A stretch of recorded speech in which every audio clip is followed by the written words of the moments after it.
Um homem recebe uma ordem impossível de Deus: sacrificar o próprio filho.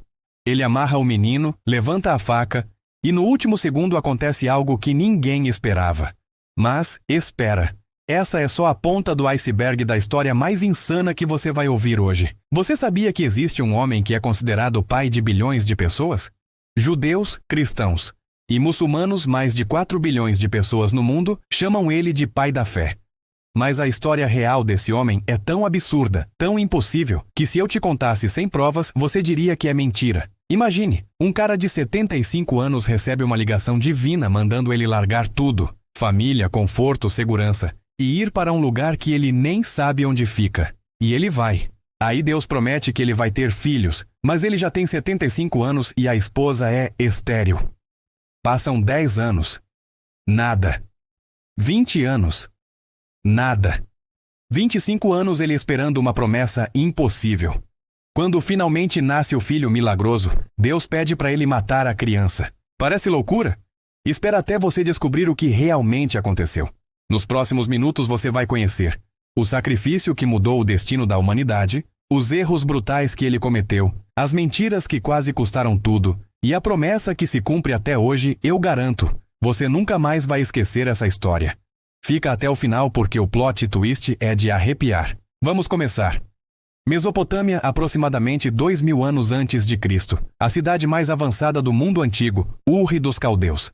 Pensa num lugar tipo Dubai da antiguidade. Riqueza, comércio, templos gigantescos, astronomia avançada. Era o centro do mundo civilizado. E é aqui que mora nosso personagem principal, Abrão. Sim, Abrão. Depois você vai entender por que o nome muda. Abrão tem 75 anos. Na época, isso era velho, mas não tanto quanto hoje. As pessoas viviam mais tempo segundo os registros antigos. Ele é casado com Sarai, uma mulher linda, mas com um problema devastador. Ela é estéril. Não pode ter filhos. Num mundo onde filhos eram tudo, sua herança, seu legado, sua segurança na velhice, não ter filhos era considerado uma maldição. Abrão está confortável. Tem patrimônio, servos, uma vida estabelecida. Ele poderia morrer em paz em Ur, cercado de luxo. Mas aí acontece algo que muda tudo. Deus fala com ele. Agora pausa aqui por um segundo. Imagina você na sua rotina, e de repente você tem certeza absoluta que Deus está falando com você. Não é uma sensação, não é intuição, é uma voz, uma presença, algo tão real que você não pode negar. E Deus dá uma ordem que desafia toda a lógica. Sai da tua terra, da tua parentela, da casa do teu pai, e vai para a terra que eu te mostrarei. Espera. Para a terra que eu te mostrarei? Deus nem diz para onde ele tem que ir. É tipo, larga tudo e vai. Ah, você vai descobrir no caminho. E tem mais. Deus faz promessas absurdas. Farei de ti uma grande nação. Abençoarei os que te abençoarem e amaldiçoarei os que te amaldiçoarem. Em ti serão benditas todas as famílias da terra. Calma. Todas as famílias da terra? Esse cara vai impactar o mundo inteiro? Como? E a cereja do bolo? Farei de ti uma grande nação. Abrão olha para Sarai, sua esposa estéril de quase 70 anos, e pensa: nação? Eu nem tenho um filho. Qualquer pessoa racional diria: isso é loucura, eu tô ficando maluco, vou ignorar isso e continuar minha vida. Mas Abrão faz algo insano. Ele obedece. Ele convence Sarai, junta seus servos, seus rebanhos, seu sobrinho Ló, e parte, sem GPS, sem mapa, sem destino claro. Ele simplesmente vai. Esse é o primeiro gatilho mental dessa história. Coragem radical. Abrão não esperou ter todas as respostas. Não fez um plano de 5 anos. Não calculou riscos. Ele simplesmente confiou e deu o passo. E olha, isso é poderoso. Quantas vezes na vida a gente fica paralisado esperando certeza absoluta? Esperando o momento perfeito? O plano perfeito? Abrão nos ensina. Às vezes você precisa dar o passo antes de ver o caminho completo. Eles viajam centenas de quilômetros, atravessam desertos, enfrentam perigos e finalmente chegam em Canaã, a terra que seria conhecida depois como Israel. Deus aparece de novo e diz: é aqui. Esta é a terra que darei à tua descendência. Abrão constrói um altar. Adora a Deus. Está feliz. Mas aí, plot twist número 1. Vem uma fome devastadora na terra. A terra prometida está em crise. E Abrão toma uma decisão que vai quase destruir tudo. Abraão, pele morena clara, cabelo e barba grisalhos, túnica bege com manto marrom, cerca de 75 anos. Sara, pele clara, cabelos castanho escuros com fios brancos, veste azul clara com véu bege, cerca de 65 anos. Ló, pele morena, cabelo preto curto, veste marrom com faixa vermelha, cerca de 35 anos. Faraó, pele bronzeada, cabeça raspada com adorno dourado, túnica branca e manto dourado, cerca de 40 anos. Agar, pele morena escura, cabelo preto longo e ondulado, veste verde oliva, cerca de 25 anos. Ismael, pele morena, cabelo preto encaracolado, veste simples bege, cerca de 10 anos. Anjos, 3. Pele luminosa clara, cabelo dourado ou branco curto, túnicas brancas com cintos dourados, aparência de 30 anos. Ló, fase adulta. Pele morena, cabelo castanho escuro, túnica cinza gasta, cerca de 50 anos. Esposa de Ló, pele clara, cabelo castanho liso preso, veste roxa e véu branco, cerca de 40 anos. Isaque, pele clara, cabelo castanho claro, veste bege clara, cerca de 8 anos. Anjo do Senhor, Monte Moriá. Pele muito clara com brilho dourado, cabelo branco curto, túnica branca reluzente, aparência de 30 anos. Carneiro, pelagem branca com manchas castanhas, chifres curvados dourados pelo sol. Adulto, Deus, presença simbólica. Luz dourada intensa, sem forma definida, brilho branco amarelado no ambiente. Sara, idosa, pele clara enrugada, cabelo totalmente branco preso, veste bege com manto azul claro, cerca de 90 anos. Abrão olha ao redor, fome, escassez, os rebanhos estão morrendo, e ele pensa, espera, Deus me trouxe até aqui para eu morrer de fome? Ele toma uma decisão, vai para o Egito. Lá tem comida, recursos, civilização. Mas ele comete o primeiro erro crucial. Toma essa decisão sem consultar Deus. Às vezes a gente faz isso, né? Recebemos uma direção divina, mas quando as coisas ficam difíceis, a gente toma o controle de volta. Ah, Deus me trouxe até aqui, mas agora eu resolvo. Abrão desce para o Egito, e aqui começa uma das partes mais polêmicas dessa história. Sarai, mesmo com quase 70 anos, é lindíssima. Tipo, uma beleza tão impressionante que os egípcios ficam babando, e Abrão fica com medo. Ele pensa, se os egípcios descobrirem que ela é minha esposa, eles vão me matar para ficar com ela. Então, ele cria um plano covarde. Ele diz para Sarai, diz que você é minha irmã. Tecnicamente não era mentira completa. Sarai era meia-irmã dele. Mas a intenção era enganar. E funciona, mas dá muito errado. O faraó vê Sarai, fica obcecado, e leva ela para o palácio. Ela vira parte do harém do faraó. Deixa isso penetrar. Abrão entregou a própria esposa para salvar a própria pele. E o pior, ele foi recompensado por isso.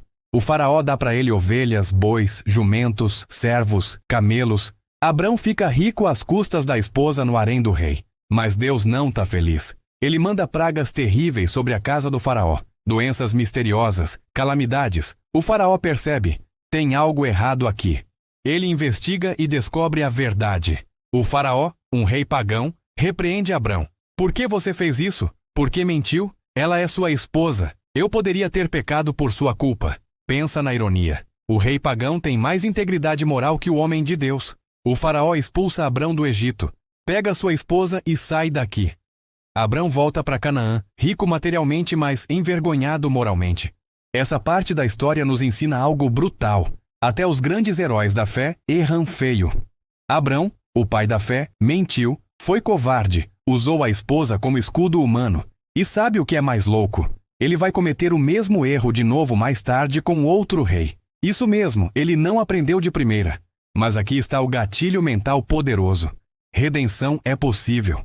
Deus não abandonou Abrão por causa dos erros dele. A história não terminou ali. Quantas vezes você errou e pensou, pronto, estraguei tudo, não tem mais volta? A história de Abrão diz, sempre tem volta, sempre tem próximo capítulo. De volta a Canaã, Abrão se separa do sobrinho Ló, porque os rebanhos ficaram grandes demais. Ló escolhe as melhores terras perto de Sodoma, sim, aquela Sodoma. E Deus aparece novamente para Abrão e reafirma a promessa. Toda essa terra será tua. Tua descendência será como o pó da terra, impossível de contar. Abrão constrói outro altar. Adora. Espera, mas passa 1 ano, 2 anos, 5 anos, 10 anos desde a promessa original.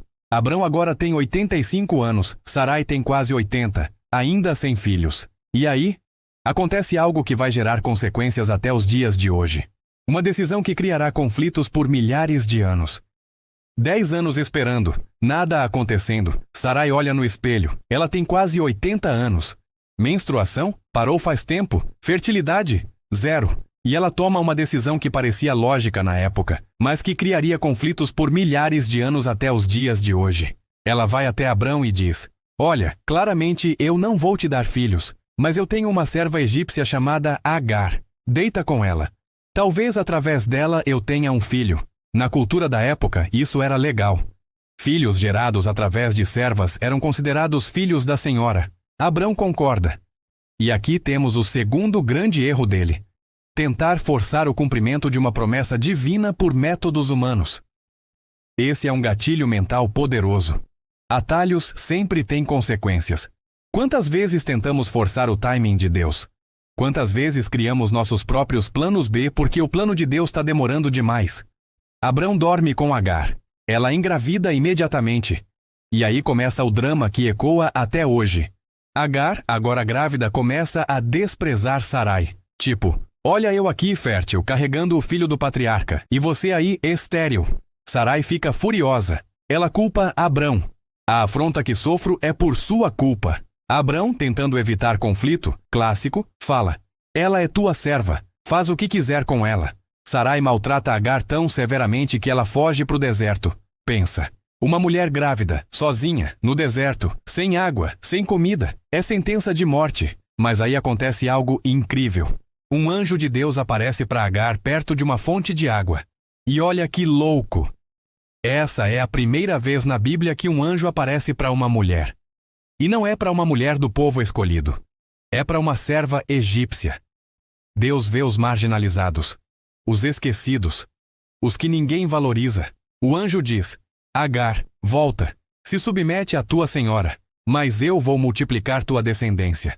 Você vai ter um filho e vai chamar ele de Ismael, que significa Deus ouve. Ele será um homem selvagem, sua mão contra todos e a mão de todos contra ele. Essa profecia é assustadora na precisão histórica. Agar volta e nasce Ismael. Abrão agora tem 86 anos. Ele finalmente tem um filho. Ele provavelmente pensa: pronto, a promessa se cumpriu. Ismael é o herdeiro. Mas Deus tinha outros planos. Passam-se 13 anos. 13 anos de silêncio divino. Ismael cresce. Abrão envelhece. Ele provavelmente pensa que Ismael é a promessa cumprida. E então, quando Abrão está com 99 anos, 99, Deus aparece novamente. E dessa vez ele muda tudo. Deus diz: seu nome não será mais Abrão, que significa pai exaltado. Agora você é Abraão, pai de multidões. Percebe a mudança? Não é mais só sobre ele. É sobre multidões que virão dele. E Deus estabelece uma aliança permanente. Eu sou o Deus Todo-Poderoso. Anda na minha presença e sê perfeito. Farei uma aliança entre mim e ti. Tu serás pai de muitas nações. Reis sairão de ti. E te darei a terra de Canaã em possessão perpétua. Abraão deve estar tipo: ok, já ouvi isso antes. Mas aí Deus solta a bomba. Sarai, tua mulher, agora se chamará Sara, princesa. Eu a abençoarei e dela te darei um filho. Abraão, com 99 anos, cai no chão e começa a rir. Sim, ele riu de Deus. Ele pensa: como um homem de 100 anos vai ter um filho? E Sara com 90? E ele diz para Deus: tomara que Ismael viva diante de ti. Tipo, deixa o Ismael mesmo, né? Isso de Sara engravidar é impossível. Mas Deus é firme. Não! Sara te dará um filho, chamarás o nome dele Isaque, que significa riso. Com ele estabelecerei minha aliança perpétua. Mas Ismael também abençoarei. Dele farei uma grande nação com 12 príncipes. Mas minha aliança é com Isaque. Essa parte é crucial, porque explica tensões que existem até hoje. Ismael é considerado pai dos árabes. Isaque é pai dos israelitas. Judeus e árabes, dois povos que vivem em conflito há milênios, vêm do mesmo pai, Abraão. É tipo uma briga de família que já dura 4.000 anos. O conflito Israel-Palestina, as cruzadas, as tensões no Oriente Médio, Tudo remonta a essa decisão de Abraão e Sara de tomar um atalho. Um momento de impaciência gerou séculos de conflito, mas o capítulo mais dramático ainda está por vir.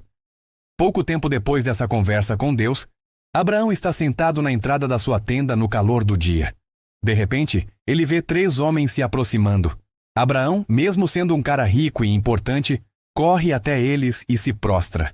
Ele os trata como realeza. Meu senhor, se achei graça diante de ti, não passes do teu servo. Deixa trazer água, lavem os pés, descansem debaixo da árvore. Trarei pão para que se refaçam. A hospitalidade do Oriente Médio é lendária. E Abraão leva isso ao extremo. Ele mata um bezerro inteiro, um animal caro, pede para Sara fazer pães frescos, traz leite, manteiga, um banquete completo para 3 estranhos. Enquanto comem, um dos visitantes pergunta: onde está Sara, tua mulher? Espera. Como ele sabe o nome dela? Abraão não disse. O visitante continua: voltarei a ti daqui a 1 ano, e Sara terá um filho. Sara está escutando escondida dentro da tenda, e ela também começa a rir internamente. Depois de velha terei prazer? E meu senhor tão velho? Mas o visitante, que na verdade é o próprio Deus em forma humana, fala: por que Sara riu? Acaso há alguma coisa difícil demais para Deus? Sara fica com medo e mente: eu não ri. Mas Deus responde firme: riu sim. Olha o gatilho mental aqui. Impossibilidades divinas. Deus basicamente está dizendo: vocês acham engraçado? Vocês acham impossível? Eu vou fazer exatamente o que parece impossível para provar quem eu sou. Os visitantes se levantam para partir. Eles olham na direção de Sodoma e Gomorra, e Deus fala algo perturbador. Devo eu esconder de Abraão o que vou fazer? Deus decide revelar seus planos. O clamor de Sodoma e Gomorra é grande. O pecado deles é gravíssimo. Vou descer e ver. Se for como o clamor que chegou a mim, vou destruir essas cidades completamente. Lembra do Ló, sobrinho de Abraão? Ele mora em Sodoma com a família. Abraão fica desesperado. E aqui acontece uma das cenas mais incríveis e ousadas da Bíblia inteira. Abraão começa a negociar com Deus. Ele se aproxima e diz: destruirás também o justo com o ímpio? E se houver 50 justos na cidade, destruirás e não pouparás o lugar por causa dos 50 justos? Deus: se achar 50 justos, pouparei toda a cidade por causa deles. Abraão: eis que me atrevi a falar ao Senhor, eu que sou pó e cinza. Se faltarem 5 dos 50, destruirás toda a cidade? Deus: não destruirei se achar 45. Abraão continua: e se houver 40? Deus: não o farei por causa dos 40. Abraão: ora, não se ire o Senhor se eu falar. E se houver 30? Deus: não o farei se achar 30. Abraão: eis que me atrevi a falar ao Senhor. E se houver 20? Deus: não a destruirei por causa dos 20. E finalmente Abraão diz: ora, não se ire o Senhor se eu falar só mais uma vez. E se houver 10? Deus: não a destruirei por causa dos 10. Pensa na ousadia disso. Abraão está barganhando com o Criador do Universo como se fosse pechincha no mercado. Mas isso mostra algo profundo. Deus permite que a gente interceda, que a gente questione, que a gente lute em oração. Suas orações têm poder. Sua intercessão muda coisas. 2 anjos vão até Sodoma ao anoitecer. Ló os vê sentados no portão da cidade e insiste que fiquem em sua casa. Ele prepara um banquete, mas antes de dormirem, acontece algo horrível. Os homens de Sodoma, jovens e velhos, de toda parte da cidade, cercam a casa de Ló. Eles gritam: onde estão os homens que vieram a ti esta noite? Trá-los fora a nós para que os conheçamos. Conhecer aqui é um eufemismo. Eles querem abusar sexualmente dos visitantes. A depravação é total. Não é uma pessoa doente, é a cidade inteira. Ló sai e tenta proteger os hóspedes. Ele até oferece as próprias filhas virgens, uma atitude horrível que mostra como até Ló foi corrompido por viver ali. Mas os homens recusam e tentam arrombar a porta. Os anjos puxam Ló para dentro e cegam todos os homens lá fora. Eles ficam tateando a parede tentando achar a porta. Os anjos dizem a Ló: tens mais alguém aqui? Genros, filhos, filhas? Tira-os deste lugar. Vamos destruir este lugar porque o clamor contra eles aumentou diante do Senhor. Ló corre até os genros, noivos das filhas, e avisa: levantai-vos, saí deste lugar porque o Senhor vai destruir a cidade. Mas eles acham que ele está brincando, riem na cara dele. De manhã cedo, quando a alva surgiu, os anjos apressam Ló. Levanta! Toma tua mulher e tuas 2 filhas que aqui estão, para que não pereças na destruição da cidade. Ló hesita. Ele está tão apegado a Sodoma que, até sabendo da destruição, ele hesita. Os anjos seguram na mão dele, na mão da esposa e das filhas, e os arrastam para fora da cidade. Eles dizem: escapa-te por tua vida, não olhes para trás, não pares em toda a campina, escapa para o monte. E então, o juízo cai. Fogo e enxofre caem do céu como chuva. Sodoma e Gomorra são vaporizadas, aniquiladas, apagadas do mapa. A esposa de Ló, desobedecendo, olha para trás e se transforma numa estátua de sal. Até hoje, no Mar Morto, existem formações de sal que parecem figuras humanas. Abraão acorda pela manhã, olha na direção das cidades e vê apenas fumaça subindo como de uma fornalha gigante. Essa história inteira serve de aviso. Existe justiça divina. Consequências são reais. Há limite para a paciência de Deus, mas também mostra misericórdia. Deus salvou Ló por causa da intercessão de Abraão. Agora, finalmente, a promessa vai se cumprir. 1 ano depois, exatamente como Deus prometeu, Sara, com 90 anos, fica grávida. Deixa isso penetrar. 90 anos. Uma mulher que tinha parado de menstruar décadas antes. Biologicamente, medicamente, cientificamente impossível. A barriga dela cresce. Ela sente o bebê se mexendo. O impossível está acontecendo. Abraão tem agora 100 anos. 100 anos tendo um bebê. E nasce Isaque. Quando ele nasce, Sara declara: Deus me deu riso. Todo aquele que ouvir isso vai rir comigo. Lembra que antes eles riram de incredulidade? Agora é riso de alegria pura. O bebê que era impossível existe. O milagre tem nome, tem rosto, tem choro de bebê. 25 anos depois da promessa inicial, ela finalmente se cumpre. Esse é um gatilho mental poderoso. O timing de Deus nem sempre é o nosso, mas é sempre perfeito. Se Isaque tivesse nascido quando Abraão tinha 75, seria apenas um filho tardio. Mas nascendo quando ele tem 100, é inegavelmente um milagre. Abraão faz uma grande festa quando Isaque é desmamado, aproximadamente aos 3 anos de idade. Mas durante a festa, Sara vê algo que detona nela uma fúria antiga.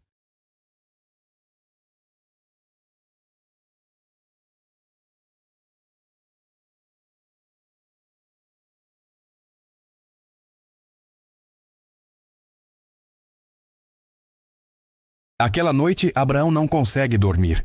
Seu coração está partido em 2. Mas Deus fala com ele: Não te pareça mal por causa do moço e da tua serva. Em tudo o que Sara te diz, ouve a sua voz, porque em Isaque será chamada tua descendência. Mas do filho da serva também farei uma nação, porque é tua descendência. Na manhã seguinte, com lágrimas nos olhos, Abraão levanta cedo. Ele pega pão e um odre de água, põe nos ombros de Agar, entrega Ismael a ela e os manda embora. Imagine a dor. Um pai despedindo um filho, provavelmente para nunca mais vê-lo. Agar vaga pelo deserto de Berseba. O sol escaldante, a areia quente, a água acaba. Ela põe Ismael, agora desidratado e fraco, debaixo de um arbusto, e se afasta à distância de um tiro de arco. Ela não aguenta ver o filho morrer. Ela se senta e chora em desespero. Não verei morrer o menino. O menino também chora. Geme de sede e exaustão. Mas olha o nome dele, Ismael. Deus ouve. E Deus ouve o choro dele. Um anjo chama do céu. Que tens, Agar? Não temas, porque Deus ouviu a voz do rapaz desde o lugar onde está. Levanta-te, ergue o moço e segura-o pela mão, porque dele farei uma grande nação. Deus abre os olhos dela e ela vê um poço de água que não tinha visto antes. Eles bebem. Sobrevivem. Vivem. Ismael cresce no deserto de Parã. Torna-se arqueiro habilidoso. Casa com uma egípcia. E dele nascem 12 príncipes, exatamente como Deus prometeu. Esses príncipes se tornam as tribos árabes. Até hoje, muçulmanos traçam sua linhagem até Ismael. Deus não abandonou Ismael. Ele também foi abençoado, mas a aliança, o plano específico de redenção, seguiria através de Isaque. Os anos passam, Isaque cresce. Ele é a alegria de Abraão e Sara, o filho impossível. O milagre vivo andando pela casa. Cada vez que Abraão olha para ele, lembra: Deus fez o impossível. Isaac tem agora cerca de 12 anos. Alguns dizem que tinha até 30, jovem, forte, obediente. A vida está boa, a promessa se cumpriu. Cada manhã Abraão acorda e vê Isaac, o filho impossível, crescendo forte, saudável, obediente. Ele é tudo. A alegria da casa, a prova viva de que Deus cumpre promessas. Abraão provavelmente pensa, depois de tudo, as mentiras, os erros, Sodoma, Ismael, 25 anos esperando. Finalmente posso descansar. O impossível aconteceu. A promessa está cumprida. Isaac tem agora entre 12 e 33 anos. Os textos variam. Jovem, forte, cheio de vida. É nesse momento de paz, de alegria, de promessa cumprida, que Deus vai fazer o teste mais brutal da vida de Abraão. Um teste que não faz sentido nenhum. Um teste que contradiz tudo o que Deus prometeu. Um teste que vai se tornar o símbolo máximo de fé por 4.000 anos. Prepare-se, porque o que vem agora é o momento mais intenso dessa história toda. Deus fala com Abraão. Abraão, eis-me aqui. E então vem a ordem que quebra tudo. Toma agora o teu filho, o teu único filho Isaque, a quem amas, e vai à terra de Moriá. Oferece-o ali em holocausto, sobre um dos montes que eu te mostrarei. Silêncio. Deus está pedindo para Abraão matar o próprio filho? O filho que ele esperou 25 anos? O milagre impossível? O filho da promessa? Como Deus vai fazer de Abraão pai de multidões, se o único filho da aliança for morto? Isso é loucura total. Qualquer pessoa diria, ouvi errado, não pode ser Deus, Deus não pede isso. Mas Abraão, na manhã seguinte, levanta cedo, racha a lenha, prepara o jumento, chama 2 servos e chama Isaque. Eles caminham por 3 dias. 3 dias. Imagina as noites, Abraão olhando o filho dormir. O sorriso inocente, sabendo o que terá que fazer no fim da jornada. No 3º dia, Abraão vê o monte ao longe. Ele diz aos servos, ficai aqui. Eu e o rapaz iremos ali, adoraremos e voltaremos a vós. Percebe? Voltaremos. No plural.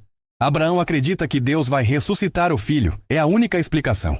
Ele põe a lenha nos ombros de Isaque, o filho carregando a madeira do próprio sacrifício.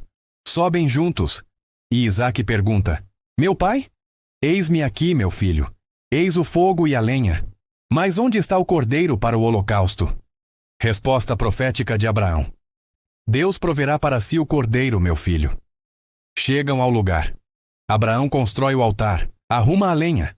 E então, amarra Isaque. Isaque poderia resistir. Era jovem e forte. Mas ele confia, se submete. Abraão o põe sobre o altar, em cima da lenha. Estende a mão, pega a faca.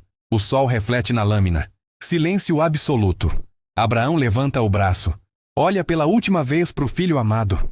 A faca começa a descer. Abraão! Abraão! Um anjo grita do céu. Eis-me aqui. Não estendas a mão sobre o rapaz. Agora sei que temes a Deus, pois não me negaste teu filho, teu único filho. Abraão solta a faca. Ela cai. Ele desata o filho. Abraça ele. Choram juntos. Abraão levanta os olhos e vê um carneiro preso pelos chifres num arbusto. Deus proveu. Abraão oferece o carneiro em lugar do filho e dá nome ao lugar, Jeová Jiré. O Senhor proverá. Aquele monte fica em Jerusalém. Séculos depois, o templo seria construído ali. E 2.000 anos depois, a poucos metros dali, outro sacrifício aconteceria. Outro filho único. Mas dessa vez, a faca não seria impedida. Anos depois, Sara morre aos 127 anos. Abraão a enterra na caverna de Macpela, o primeiro pedaço da terra prometida que ele realmente possui. Abraão vive até 175 anos. Vê Isaque casar com Rebeca, ter filhos gêmeos, Esaú e Jacó. E quando morre, Ismael e Isaque aparecem juntos pro enterro. Os meio-irmãos separados pela tragédia, reunidos no luto do pai. Música inspiradora. Final épico. Por que essa história ainda importa 4.000 anos depois? Porque hoje, metade da população mundial, 4 bilhões de pessoas, traça sua fé até esse homem. 15 milhões de judeus o chamam de pai. 2,4 bilhões de cristãos traçam sua fé à promessa feita a ele. 1,8 bilhão de muçulmanos o veneram como profeta. E ele nos ensina: 1. Fé não é ausência de dúvida, é ação apesar dela. Abraão riu, mentiu, errou, mas continuou. Fé não é perfeição, é persistência. 2. O timing de Deus testa a confiança 25 anos esperando. As melhores coisas nunca vêm rápido, vêm no tempo certo. 3. Seus erros não cancelam seu destino. Abraão errou feio, mas Deus não desistiu. Seu próximo capítulo ainda pode ser incrível. 4. Obediência radical muda gerações. Aquele momento no Monte Moriá definiu o legado dele para sempre. Suas decisões hoje podem impactar pessoas que você nunca vai conhecer. 5. Deus provê. Sempre no último segundo, a faca estava descendo. No último milissegundo, Deus proveu. Você pode estar a 1 segundo do milagre. De Abraão veio Isaque. De Isaque, Jacó, Israel. Das 12 tribos, o rei Davi. De Davi, Jesus. O cordeiro no arbusto foi apenas uma sombra do cordeiro que tiraria o pecado do mundo. Deus proverá para si o cordeiro. Abraão nem sabia quão profético estava sendo. Um homem que deixou o conforto pelo desconhecido, que esperou 25 anos por uma promessa impossível, que errou, levantou, errou de novo, levantou de novo, que estava disposto a sacrificar o que tinha de mais precioso. E mudou o curso da história humana. Então eu te pergunto, qual promessa impossível Deus falou sobre sua vida e você parou de acreditar? Qual passo de obediência você está adiando porque não faz sentido? Qual Monte Moriá você precisa subir? A história de Abraão prova. Quando você confia no impossível, o impossível acontece. E aí, você está pronto para acreditar? Comenta aqui embaixo qual parte dessa história mais te impactou. E se você conhece alguém que precisa ouvir isso hoje, compartilha esse vídeo agora. Nos vemos no próximo. E lembra, J.